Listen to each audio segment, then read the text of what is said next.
আছে। দুনিয়াতেও যেমন জেলখানা আছে, আখিরাতেও আমাদের জন্য জেলখানা আছে।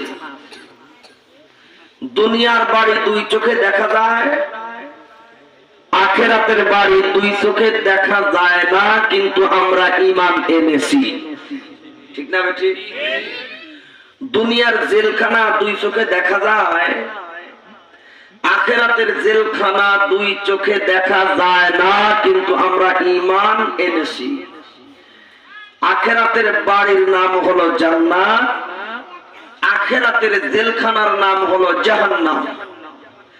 দুনিয়াতে যেমন নিরপরাধীরা বাড়িতে বসবাস করে, আখিরাতেও ওই জান্নাতের বাসিন্দা হবে যারা আখিরাতে নিরপরাধ প্রমাণিত হবে। দুনিয়ার জেলখানায় যেমন নিয়ম হলো অপরাধীদের বসবাস করা, ঠিক তেমনি আখিরাতের জেলখানায় আখিরাতে যারা অপরাধী সাব্যস্ত হবে তারা আখিরাতের জেলখানার ভিতরে ঢুকে যাবে। কথা ঠিক না বেশি? এখন আপনারা বলেন, জেলখানায় যেতে চাই নাকি বাড়িতে? জেলখানায় যেতে চাই নাকি বাড়িতে? জাহান্নামে যেতে চাই নাকি জান্নাতে? এই পৃথিবীর বুকে যত মানুষ আছে, সমস্ত মানুষকে যদি জিজ্ঞাসা করা হয়, যদি হিন্দুদেরকে জিজ্ঞাসা করা হয় স্বর্গে যেতে চাও নাকি নরকে, হিন্দুরা জবাব দেবে আমরা স্বর্গে যেতে চাই। যদি খ্রিস্টানদেরকে জিজ্ঞাসা করা হয় জাহান্নাম না জান্নাত, ওরাও বলবে আমরা জান্নাতে যেতে চাই। যদি আমাদেরকে মুসলমানদেরকে জিজ্ঞাসা করা হয় জাহান্নাম নাকি জান্নাত, আমাদের উত্তর হবে কোনটা? জান্নাত।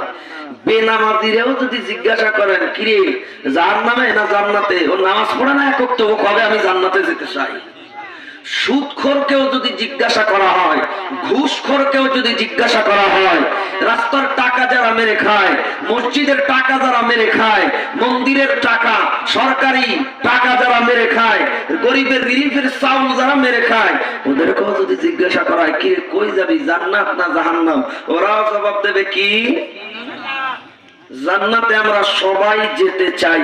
কারণ জান্নাত আমাদের বাড়ি, অরিজিনাল বাড়ি, আসল বাড়ি। কথা ঠিক না বেশি?